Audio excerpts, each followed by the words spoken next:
Everyone to game 2 of our matchup between Option 12 versus Blitzkrieg. We're jumping straight into our matchup. Jeff, what do you want to see coming out of Option 12 here to maybe turn their luck around? Maybe pull a 1-1 here against Blitzkrieg. What would you like to see change? Well, to start with, not try to overthink things. You know, the Lux Morgana lane was fun to watch. It was fun to think about, but in the end, it didn't work out at all. Not to put all the blame on that. Obviously, Exia was the main source of the snowball that started rolling in that game eventually for Blitzkrieg. So I wouldn't be surprised if we see a Z ban aimed at Exia this time around. And I would certainly expect Option 12 to play a little bit more standard. Yeah, exactly. They have a great ADC in Ace, and I would like to see them play to that win condition. Although they did do team fights very well. Initially, yes. Yeah. But the last 4 or 5 team fights of that game were all pretty much following the same script of washed up top laner and Exia demolishing them in the back line. So a Hecarim ban and a Blitzkrieg ban coming out so far from Option 12. Nocturne and Anivia, I believe those are the same bans as last time that Blitzkrieg aimed. So yeah, when you win game 1, if it ain't broke, why try to fix it? Exactly. It is very much on Option 12 here to change the tides up a little bit and figure out how to make it work. I think it's actually the identical bans from both sides so far in Phase 1 of Champion Select. So first pick, Kaisa potentially again for Gotta Get Lucky. Seems very comfortable on that champion. New role for him this year, or this split, for those of you that don't know. Spent last split in the jungle. So we have both 80 carries in this matchup, actually, who were not 80 carries in split 3. Sion comes out for Odin once again. And a quick Lulu pickup. You would imagine that'll be going to Ashaway in the bot lane, but we've seen Lysimachus play a lot of support-style mid laners, mostly in the last split, so certainly something that you would imagine he'd be comfortable in. The Kaisa pick again is interesting. It worked out well sometimes, and a couple times Gotta Get Lucky overextended right into almost immediately being deleted. So I'd like to see a little bit safer play coming out. I Gotta Get Lucky. Oh boy, are we gonna see the dinger? Don't tease me. Don't play with my emotions, Exia. Oh no, not the Tryndamere. Now you're really. Oh no! Oh my God, they're doing everything they can to just troll at this point. We're going back to the Renekton. So no Kayn again this time, but J-Dog on the Sejuani. Wash up top laner goes back to the Renekton. Yeah, I like seeing that Sick Nasty J-Dog is pulling out a tank this time around. I'd like to see a pressure support coming out of Lofi. Something along the lines of, well, you know, the brand that we saw him hover before, or maybe a Pike or a Thresh or a Blitzkrieg. Excuse me. Well, Blitzkrieg is banned, but... And Ace goes back to a traditional 80 carry, Caitlyn about as traditional as it gets in that role. I like that pick a lot coming from Caitlyn. And Lulu, Ashaway's Lulu is solid, one of the best Lulus in the league. So bot lane is looking like a very strong point right out the gate. I love seeing this change from Option 12. Yeah, and it's so well versed, not so potent in recent years, but in the history of League of Legends, there are few things scarier than having a Caitlyn hyper carry late game along with Lulu, adding the shields, the mobility, the health hits.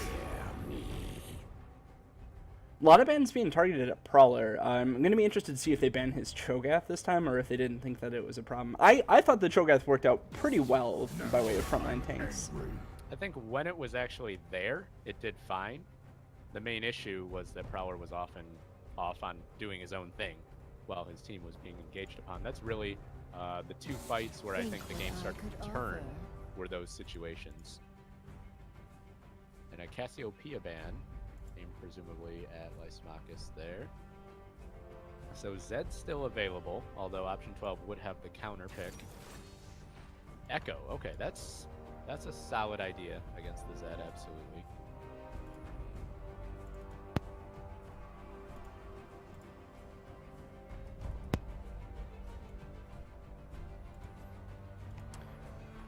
Yeah, I must say Zed's I'm a still little bit open. surprised that Yeah, they wouldn't leave the mid lane for the last pick, but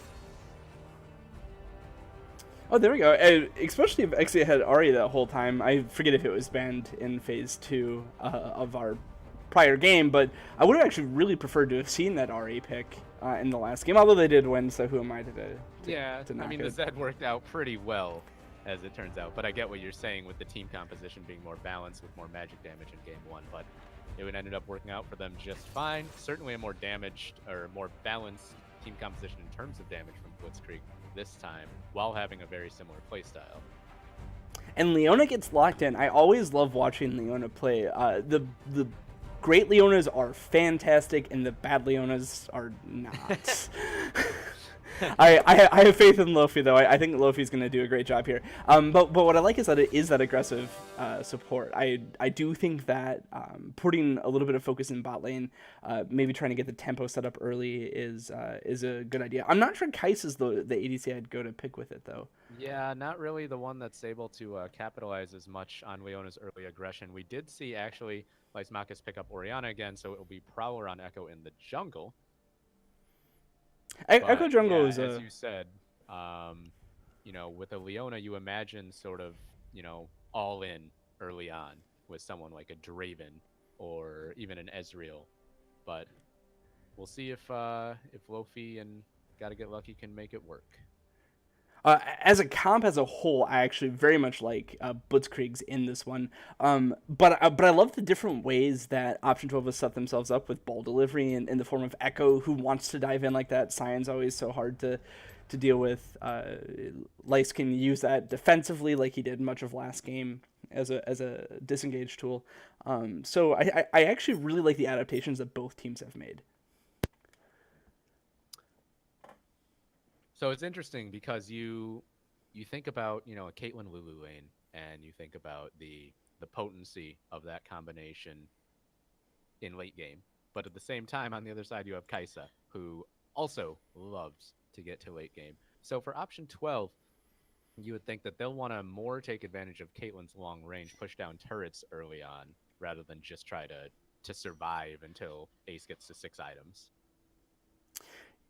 Yeah, I think Blitzkrieg is the one better served by winning early. I've said that kind of backwards. Option 12 is the one that wants to scale more than Blitzkrieg. And that means that Blitzkrieg is going to have to try to find a way to win the game to get significantly ahead in around the 20-minute mark, right in the middle of the game. Option 12, I think, can stall this out pretty well. They have an infinitely stacking Sion. Caitlyn loves items. Orianna loves items. Echo, to a degree, loves items. So I think that Option 12 will set themselves up for a great late game team fighting comp. Yeah, it's going to be very difficult, I think, for Blitzkrieg to kill this Caitlyn in the late game with the shields coming out from both Lulu and Orianna, along with the wild growth. I'm not sure if Exia's Ahri would be capable of bursting Ace out at that point in the game. Well, Ahri comes. I think Ahri does enough damage to burst Caitlyn out at most points in the games. Actually, they recently changed Ahri a little bit so that I think it's her charm gives a damage amplification. That was really all she needed to be able to 100 to 0 most squishies. Yeah, well, we'll see. Just concerned about all those shields coming in, but probably not. You're absolutely right. Probably not enough to kill Caitlyn through Lulu. So exactly. Task. That dang fairy lady floating around, keeping you from killing anybody.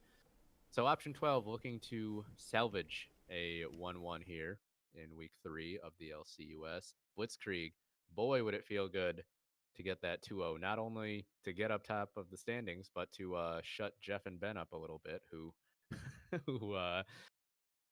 despite our selective memories, did indeed call for a 2-0 for option 12.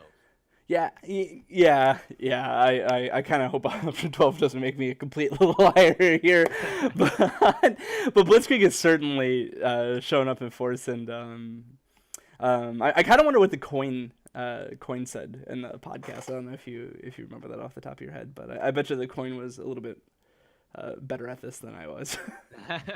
Well, so far it couldn't be worse. So Yeah, thank you for that glowing support. well, hey, I'm right there with you, man. We're gonna hang together. As we go into the Nero skin competition, I'm kind of hoping that Blitzkrieg can pull out a little bit more than they did last time. Option 12 won that one pretty handedly. Well, they at least all have skins this time. Yeah, that's a step up for sure. I don't know. I like both sides here quite a bit. Dragon Trainer Lulu is one of my favorites. But Poro Rider Sejuani is great as well. I know, right? I love Popstar Ari too. And Project Yeah. Leona has got a special place in my heart. Yeah, I think I'm going to go with Blitzkrieg. Not by much, but yeah, I do like them just a little bit more here. Also, shout out to the team synergy with the same icons for both teams. But I'm also going to give it to Blitzkrieg. Once again, we would like to say thanks again to Old Host for supporting the LCUS as we get into Game 2. In case you're just joining us, so far we've had a pretty eventful day. We've got one more set of games coming up for you after this one. So an evening of LCUS, not a bad way to finish your weekend. Exactly, and it's going to be an interesting game coming up between Nine Lives and Gale Force, so make sure you stick around. But for now, we're getting into Game 2 between Option 12 and Blitzkrieg. Right now, if you're Nine Lives, the third team that was tied for first place coming into Week 3, you're probably an Option 12 fan here, because if these teams go 1-1, you got a chance to take the throne by yourself in this next set of games. Yeah, Option 12 is receiving unanimous support from Nine Lives as they hope to clinch first place. At the same time, I suppose, does it really matter who's at the top of the standings after Week 3? Probably not so much. But it doesn't hurt either. Early on, looks like both teams willing to just set up camp, make sure no shenanigans happen, and start standard.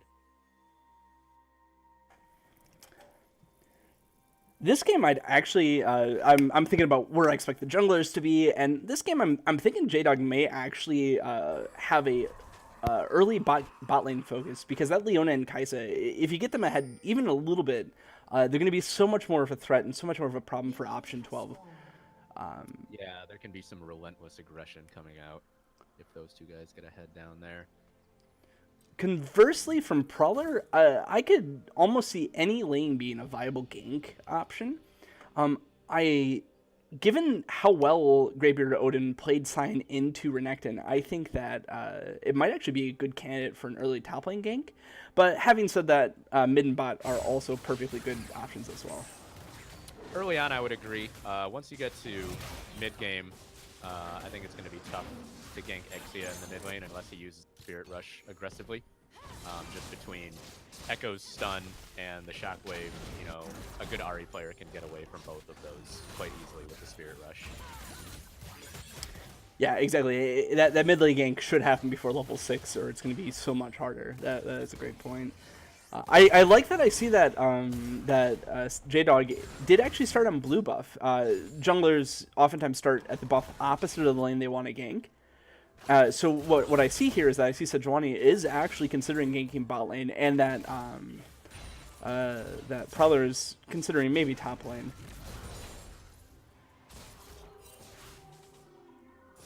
Taking their respective scuttle crabs according to where they started on the map. A lot of poke coming out on the Gotta Get Lucky from Ashaway and Ace. I like the way they played that early on, because you know that there's not much threat early on as Prowler comes in for an early gank, but he is spotted by the minion wave. Option 12 wasn't really in a position to follow up for that. Yeah, I like the thought there. The early gank that you're not necessarily expecting didn't really pan out, but they are going to meet each other here, as Prowler's going to get spotted by J-Dog. And the bot lane is roaming up. Nice charm from Exia, lands on a Prowler. He's going to go down, pay for his overaggression. Blitzkrieg off to a great start early on. Yeah, that was just unfortunate timing, really, but a bit too bold from Prowler. He should have expected. Oh, he may have expected that J-Dog had started on red and was currently killing blue, and that he was safe there. But J-Dog had started blue and was in the perfect spot to catch Prowler out like that. Yeah, it was very dangerous because the bot lane of Blitzkrieg had very effectively relayed where Prowler was, where he was going. There were a lot of pings that came out as soon as he left that gank attempt in the bot lane, so everyone from the side of Blitzkrieg was ready to collapse on him. Just like last game, Greatbeard Odin is doing a great job of actually bullying washed up top laner. His poke is starting to really mount up. Washed up top laner sending most of his rage on healing, trying to stay in lane, although he does have a bit of a CS lead. I give washed up top laner credit though. He seems, you know, he's at about a third health, but he knows that Greatbeard of Odin doesn't really have the damage to finish him from that health.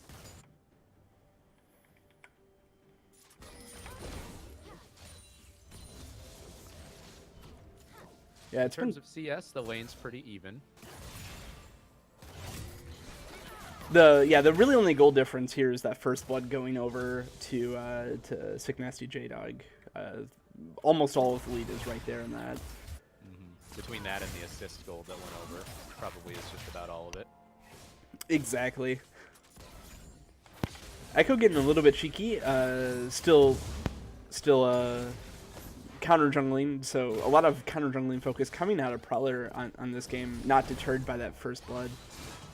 Yeah, looks like he'll get away with this one as J-Dog is on the opposite side, but I thought he might look for a gank bot lane.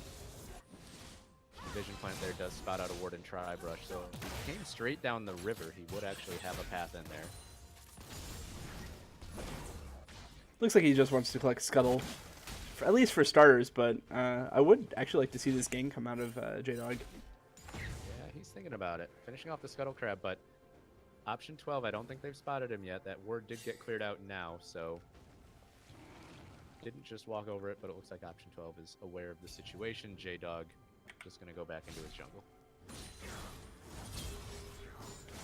Rewarded the ward and everything, so they're doing good on that vision there. Wash up top laner starting to push Greatbeard and Odin back out, although the item advantage is certainly in top laner's favor at this moment. Yeah, he has recalled and teleported back to base, so presumably Odin will do the same now. Picking up that Glacial Shroud right away will feel nice.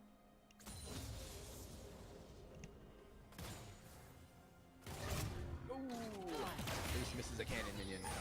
Oh no. Oh, here comes Prowler though. Not able to land the parallel convergence.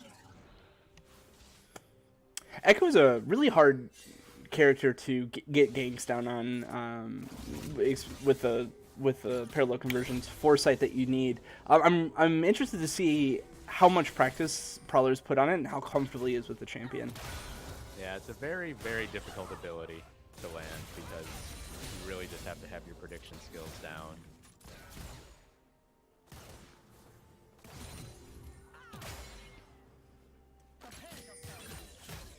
Now we've seen option 12, their bot lane pushing in Loki Senpai and Gotta Get Lucky pretty relentlessly, but it hasn't really resulted in much of an advantage.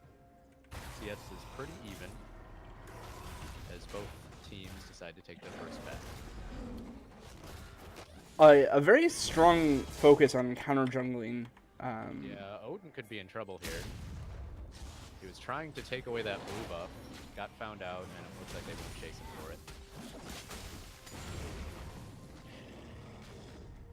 So J-Dog able to secure it. A little bit surprised that that wasn't passed over to Exia. Yeah, at a certain point when you're dealing with a invade like that, sometimes as jungler you just don't even bother with it and just secure it. What I'm finding very interesting is just how much coordination there is between the movements of the team. Their macro play is on point.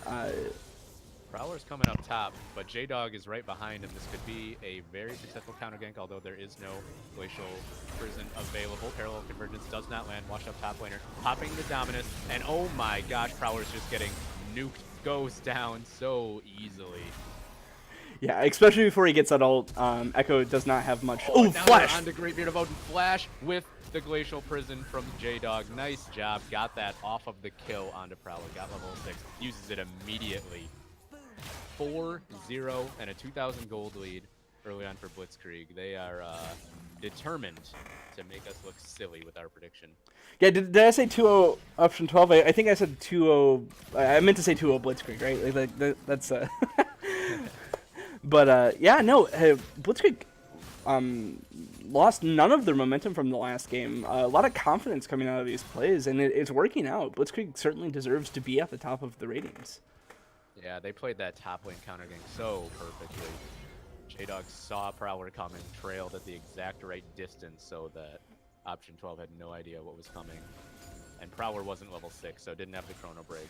No chance to live through that one. Ace could be in trouble here. He gets hit by the Zenith Blade. There is the Solar Flare as well. Gotta get lucky. Jumps in with the Killer Instinct. And there's Prowler, though, trying to turn this around. They get the Parallel Convergence down this time onto Loki Senpai. He has to flash away. Ace in the hole comes out. It's onto... Oh my gosh, it was onto Gotta Get Lucky, but Senpai was caught in the middle and goes down to it. So option 12, they get a kill back, but now Ace has to flash away from Exia as he has roamed down. Dissonance will put a little bit of pain down onto that Ari's tails. Option 12, they get a kill back. Proactive play. Yeah, sometimes it's the hardest to make proactive plays when you're down and you choose to be aggressive. So much props to option 12 for making that happen. Almost backfired in their face though. Exia missed Ace with Ari's charm by just pixels. It was so close. Both teams are absolutely playing their hearts out. And option 12 now onto the Drake, trying to consolidate their advantage that they just gained in the bottom lane. There are 3 members of Blitzkrieg around, though, but it looks like, yeah, J-Dog's backing off. Looks like they don't want to take this fight. So, as we've talked about before, I know you and I have had this conversation specifically, League of Legends is such a game of momentum. And with everything that happened in Game 1, and then the way this game started, it's got to feel good for Option 12 to get a little bit back, even if it's just 1 kill in a Drake. Yeah, exactly. Option 12, obviously things aren't going great. They lost a lead in the last game, and they're 4 or 3 kills now behind here. But things like that Mountain Drake, it's a highly valued Drake. It's a great Drake to have, and that comeback kill absolutely can turn the mental landscape of the match.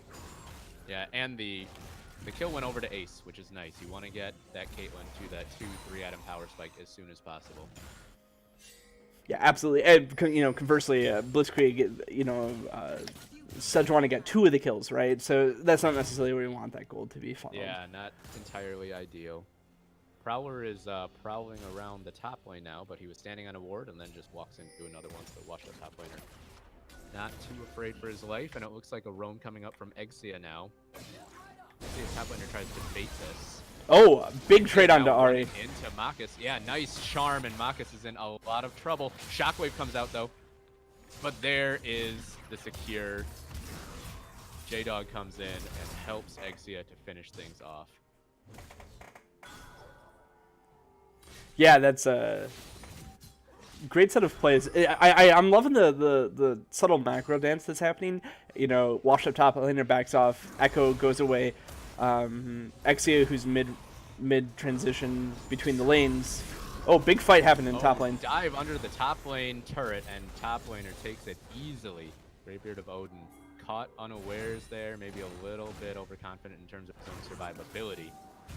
So top laner gets a solo kill. Prowler is coming up, but J-Dog is here again. J-Dog has just found Prowler so many times, and down goes Prowler, not able to use the chrono break. Yeah, twice now he's been stunned. Well, the first time he didn't have it, but he got stunned through it. He couldn't deal with the layered CC that J-Dog and top laner are able to pump out. There's about 4 seconds of stuns in there, and they were able to burst Prowler in that. So first turret went over to the side of Blitzkrieg as well. It is a 4,000 gold lead very early in the game. I always like to think about gold leads not necessarily as the number, but as a percentage. And right now they have about 30% more gold than option 12, which is a huge number. Right, exactly. That's a great way to keep track of things, because 3,000 gold, 4,000 gold at 40 minutes into the game, and there's, it matters so much less. Oh, flash in from Exia doesn't land the charm. Marcus flashes away from it, uses the shockwave, but I think he's going to go down to the damage anyways. Yes, Exia, third kill of the game already. Boy, has this guy shown up in this series. Yeah, don't give Exia assassins, and if you do give Exia an assassin, don't let him... Behind in the bottom lane now. Ace is stunned up under the tower, dead to Right's Ash away. I'm sorry, my friend, but there's no way for that fairy to go. Top laner picks up the kill, gets rewarded for his teleport. And Blitzkrieg, they are running away with this series in a hurry. Yeah, 10-1. This is starting to get serious now for option 12. A wonderful teleport play. Meanwhile, Ari is... Prowler. Yeah. Prowler just trying to interrupt the recall. Exia charms him, forces the chrono break out. Yeah. Things are not going well for option 12, but especially for Prowler. The Echo pick isn't really working out right now at this point in the game, at the very least. Yeah, and if you're another team in the league watching this, you wonder if you take away the Nocturne, you take away the Cho'Gath, does that put Prowler in uncomfortable territory? Especially because he was top lane last split. This is a new role for him in organized play. So definitely being pushed a little bit in this series.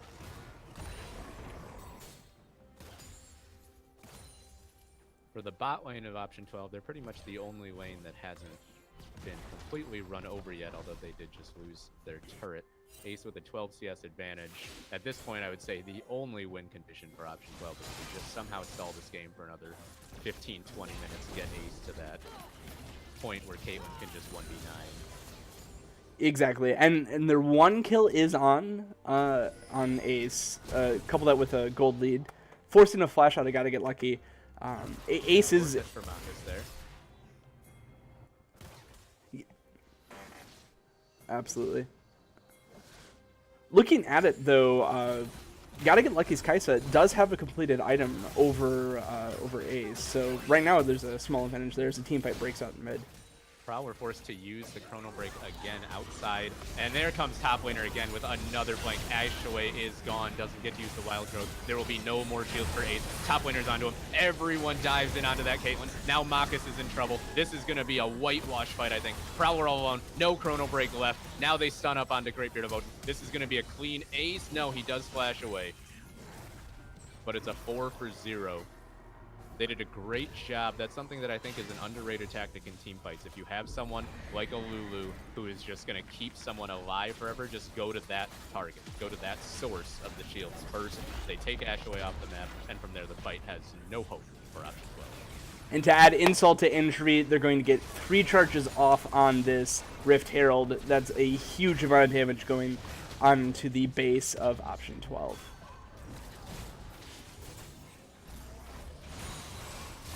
Charm lands onto Ashaway. Look at that chunk just from the charm and the Orb of Deception. Jeff, I got a question for you. If you were ahead, what would make you feel even better if you're Blitzkrieg? What would make me feel what? Yeah, what would make you even happier, aside from an extra kill on a jungler? But if you were ahead, what would make you feel any better? And I'll just jump ahead to the answer. The answer is this Infernal Drake that they've just collected here. The rich get richer in this game. Yeah, absolutely. And option 12, unfortunately, they are quite poor right now. That gold lead has continued to balloon. Percentage-wise, it's held about the same. And yeah, you see Blitzkrieg just running away with this game. They've really just been dominating this series for about the last total 30 minutes of gameplay from about midway through game 1. It's been one-way traffic. Exactly. And and part of Blitzkrieg's win condition for this team, I think, is going to be having a significant lead at this point in the game, and boy, do they ever. The only question really left is, can Blitzkrieg close out this massive lead, this 9,000 gold lead that they have? Can they close it out before option 12 is able to delay and start playing to their win conditions? Yeah, I mean, it certainly seems like Option 12 are running out of answers. They're looking for a kill down here on the top laner. Odin coming around for the flank. It's the slowdown, but they don't really have anyone close enough. Yeah, Ace is going to give up the chase, so top laner just walks away, doesn't have to expend any key cooldowns. And on the top lane, Exia is threatening Prowler in a lot of trouble as 3 members come up, has to give up the turret. Blitzkrieg are playing this very nicely right now, controlled, but not afraid. There's a flash charm onto Prowler. He goes down again.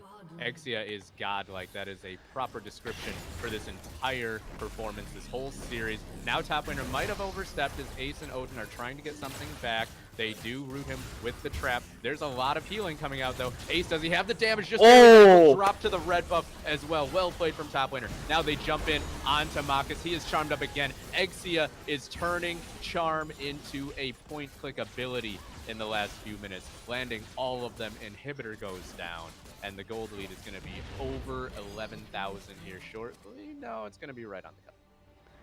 Yeah, exactly, and I can't believe Washed Up Top Laner was able to trade back that kill. That red buff was so instrumental in securing that against Ace. I didn't think he had a chance of even the trade back kill. Yeah, he got a good 2-person heal off of the Call of the Meek there, and that was enough to keep him alive, just enough to get the final auto attacks down onto Ace. That's where things feel bad for a Caitlyn at this point in the game, because you really don't have that much damage yet as this champion. Yeah, a silver lining, I suppose, is that completed item is coming through in the form of Stormrazor's Beak, sword, whatever it's called, and Stormrazor. I don't know why I added something to it. Stormrazor. Anyways, Stormrazor is a very nice item to have on Caitlyn because you get that critical damage shot. Exia just running down Marcus. At this point, he doesn't even need to land the charm. So much damage. It'll actually be Lofi Senpai who finishes things off. Oh! Hey! Ace gets the shutdown, and that's a big amount of gold, actually. Between that and the kill on top laner earlier, those are some pretty big cash-ins for the side of Option 12, but I'm not sure it'll really end up mattering. Prowler forced to Chrono Break away from the Sword Flare. Teleport actually in from Odin, and they are looking to keep chasing this. Gotta get lucky, has to flash away, but they do catch onto Luffy Senpai. He is gonna get knocked up and chain CC down. Prowler kicks up the kill, so a couple things back, but now top laner is behind them, right in onto Ace. Glacial Prison on the Caitlyn as well. No chance to survive, even with the Lulu shields, and now they're just gonna run down the rest of Option 12. Odin might just turn back, yeah, just gonna try to get the rest of his team out. They actually turn around with him, though, and Blitzkrieg will give up the chase. So Option 12, they get a little bit back, but Blitzkrieg just so far ahead that even when they're at a numbers disadvantage, they're able to keep the fights neutral at worst. Yep. Blitzkrieg is able, Option 12 is able to trade evenly though, and when you're this far behind, trading evenly is a huge win for you, even if it feels bad. Right to the Baron go Blitzkrieg. This seems a little bit early at 21 minutes, but no one from Option 12 is even considering it an option. They're all clearing minions. Odin is in the bot lane with no teleport. He just used that. So Blitzkrieg taking that knowledge and running with it, going for the biggest prize on the map, and it looks like they're going to get it without contest. Prowler and Ace are finally heading over here, but Exia is just going to land the charm on Prowler here any second now, and down he goes. Now he'll probably run down Ace with the Spirit Rush. Baron is going to go down. Exia actually decided not to chase Ace any further, but textbook Baron play there from Blitzkrieg.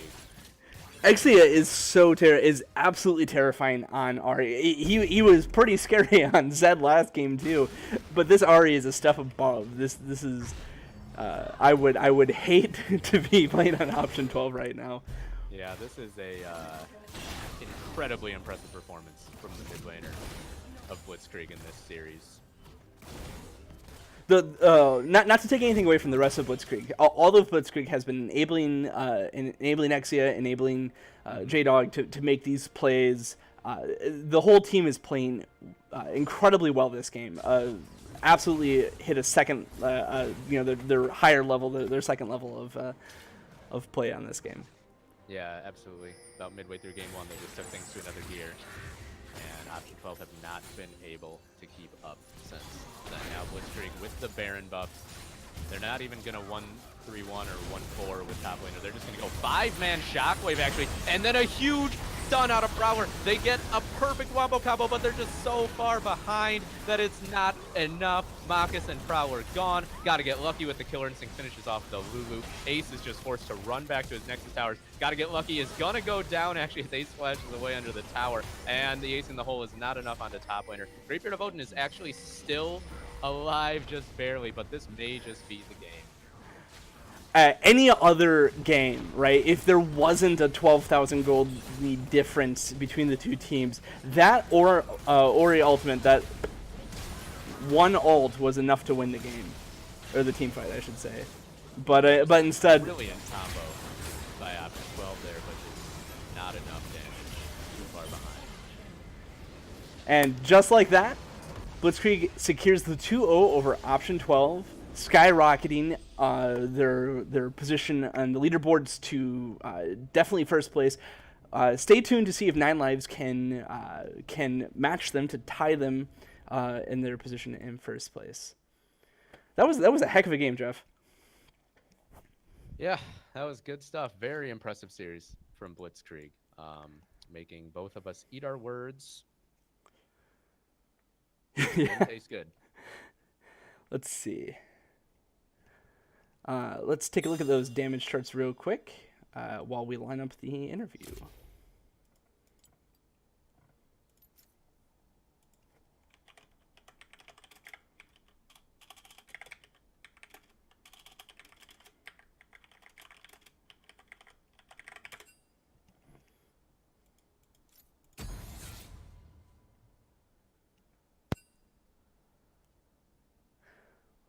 Man, I am so surprised that Option 12 was able to, or that Blitzkrieg was able to shut down Option 12 that well.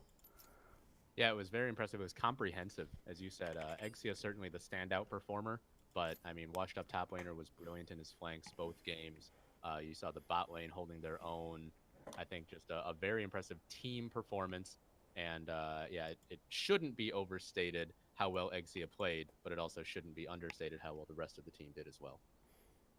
It looks like our interview is going to be with J-Dog, who had some masterful engages on Sejuani and Kane. Thank you. I was trying to remember, anyways. So let's go ahead and jump over to the interview room and talk to J-Dog. Hey, J-Dog, how's it going? Going pretty well. How you guys? Pretty good. Congrats on the 2-0. That was very impressive. Yeah, you guys turned around. You really lit the afterburners in about the middle of game 1, and you just didn't stop at all in game 2. What was your comms like when you guys were dealing with that gold deficit that you had for the majority of game 1? How did you guys pull together to create a comeback? Yeah. So game 1, we noticed that they didn't have any AD, so we were just focusing on building MR, and then looking for those 5v5s where we have, like 2 types of damage. They only have 1, so our defensive stats would win them out, and just trying to find the right fights, focusing objectives when we could, otherwise just farming until late. What was it like? Was there confusion? Was there, just Actually, game 1 was extremely hectic. It was a lot of washed up yelling at us that he was coming in from the back, and Lucky telling us who to focus in the front.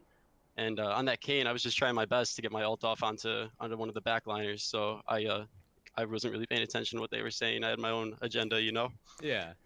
When you go up against something strange, like a Lux Morgana lane, as a player, I know you weren't the one laning against them, but how tricky is that when it's something that you maybe haven't seen before?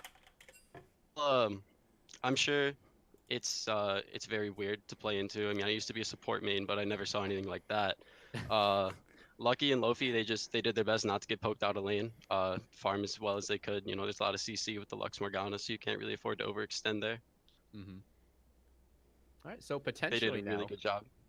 Yeah, so potentially now you and Option 12 and 9 Lives came in tied at the top. You have guaranteed yourself at least a share of the top spot again now. Are you starting to think that this team might be the best in the league? We're every team in the league, absolutely. There's still a lot of the split to go. You saw Phoenix come out strong today. After their 0-2 week 1, you can't really count anyone out. we feel solid about our chances at making playoffs, and right now we're just taking it week to week, trying to make sure we get to playoffs and have a chance at the finals. Great. All right. Any other questions, Ben? Nah. Well, yeah. Here's one for you. I noticed that you started two different both games you started in top lane on your jungle path. Did you come into those games with a strategy based on where you wanted to put early pressure, or was it more opportunistic play as you looked at what lanes to gank early on in the game? Game 1 on the Kane, I felt like Raptors was a better start. It's the fastest level 2, quickest path. Raptors red scuttle to get gold early. And then game 2 actually started topside because the hope was to end up going bot lane early and try and snowball that. Perfect. So a bit of column A, bit of column B. The Sejuani game was particularly impressive. That's it for me. J-Dog, anything that you want to add before we wrap it up? Proud of how well our team is communicating, meshing together. Definitely struggled with that week 1, but I think we've shown week 2 and 3 that we're able to play as a team unit very well, and it's really easy to do so when Exia doesn't need my help at all, and I can focus on farming and helping out the side lanes as well. Awesome. All right. Well, again, congrats on the 2-0, guaranteeing yourself at least a share of the lead going into week 4. Appreciate you joining us. Yep. Thanks, sir. Thanks for joining us. And with that, I am going to put a break in the stream where Kenos and myself will join you to cast the remaining split between Nine Lives and Gale Force. Stay tuned.